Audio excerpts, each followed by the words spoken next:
So I'm just hearing that Kobe Bryant and his daughter Gianna, they lost their lives in a helicopter crash. I have some footage from the news on ESPN. Take a look. To hear of his passing, one of his daughters, it's a real tragic thing. Stephen A. Smith still with us here on SportsCenter. Alvin Gentry brought up a good point. Kobe wasn't just a marquee player, Stephen A. He also played for a marquee franchise. And that combination is so much a part of Kobe's legacy as well, because you played for an organization that had Elgin Baylor, had Jerry West, had Magic Johnson, had Kareem Abdul-Jabbar, had Shaquille O'Neal. With all of that together, how would you describe what Kobe's legacy will be within the game itself? Well, he's arguably the greatest Laker of all time. People have brought up Magic Johnson, they bring up him. It's one of the two. Obviously, you appreciate the greatness of Kareem Abdul-Jabbar, the all-time leading scorer in NBA history, 19-time All-Star, one of the greatest centers, but he was originally in Milwaukee before he came to LA. Magic Johnson played his whole career in a Los Angeles Lakers uniform. Kobe Bryant played over 20 years of his career in a Los Angeles Lakers uniform. You ask Kobe who was the greatest Laker, he'll tell you Magic. You ask Magic who's the greatest Laker of all time, he'll tell you Kobe. Just that level of respect, he's in that conversation where you consider all the great ones that have donned a Los Angeles Lakers uniform. And you also have to take into account the love that he had for the Lakers.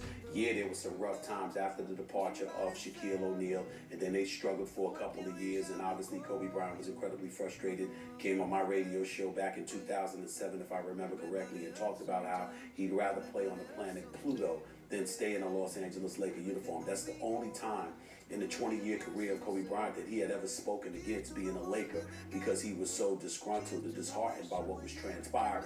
Then all of a sudden they pull off a trade. They end up moving Kwame Brown and others out. They acquire Pau Gasol. They go to 3 straight NBA Finals. They win back-to-back titles in 2009, 2010, and all that noise had dissipated. If there was ever a time that he was going to leave, whether it would be to be a Clipper or to be a Chicago Bull, it was going to be during that one period of time that he was upset with what was transpiring with the Los Angeles Lakers. But that was the only time that it was ever an option for him to be anything other than a Laker. He loved the purple and gold. He loved representing Laker Nation, and he loved living up to the tradition of excellence that the Los Angeles Lakers had put forth as one of the storied franchises in the history of sports.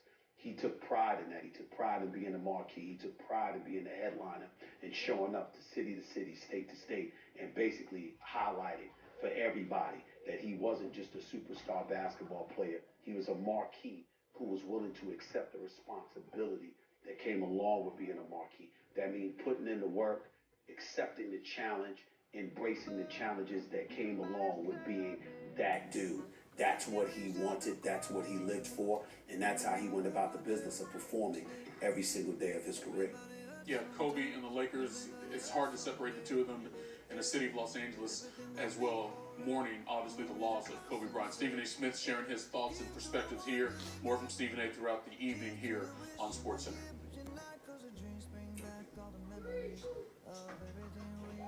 And Michael, it's not just Twitter reaction. Good evening. Welcome to ESPN SportsCenter. Zuba Mahenti. I'm Michael Lees. Breaking news in this Sunday afternoon. 5-time NBA champion, former league MVP Kobe Bryant died earlier this afternoon in Los Angeles in a helicopter crash. News reports just coming in among multiple victims. Kobe Bryant on that helicopter. We're going to have Ramona Shelburne join us now from Los Angeles. She is on her way to the scene right now. Ramona, how did you first learn this information, and how are you absorbing it right now? Oh my God. I mean, I was outside playing with my son, and I just saw an alert, and everyone I called, you get quick voicemails, and people close to him are in absolute shock right now. And I can't even process it. I live 10 minutes away from the scene, guys, and I can't even remember how to drive there. It's shocking that Kobe Bryant is gone. Ramona, he was a father, a husband, an NBA legend, an Academy Award winner, an icon. He did it all in his 41 years. He became an Angelino, even though he wasn't born and raised there. 20 years with the Lakers will make you that. You grew up in the area. In any way, shape, or form here, can you help explain what Kobe meant, not just to the Lakers, but to the entire Southern California community? Oh, man. I mean, when Kobe was about to retire, I covered him his whole career here in Los Angeles, and everybody was writing retirement stories, right? Everybody was writing, what he meant, putting his career in perspective, and because, he was drafted here as a teenager, right? I mean, I was in high school when he took Brandy to the prom. Okay, so we watched this kid grow up and become a man. He had his ups and downs. He had his scandals. He had his glories. You saw him go from boy to man to old man, right? And I remember saying to him, like, we gotta do a story at the end here. We gotta put this all into perspective.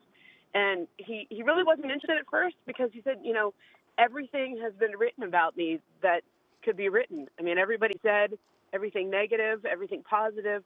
What is there left to say? And I said, okay, so what is there left to say? And he said, the only thing I'm interested in is leaving a legacy of telling people how I did it, the parts of me that had to rise to the occasion, how I climbed to this level, how I became the man I am. And people talk about, like, the Mamba mentality. That's not just about Kobe. Like, people in China know what that is. People in Japan know what that is. People in Africa know what that is. He became a legend. As you know, that was ESPN covering the news, his death. There will be more content and footage coming to you guys soon. I will be making more videos coming to you guys soon. Don't forget to like, share, and subscribe to the channel. And may God be with us all.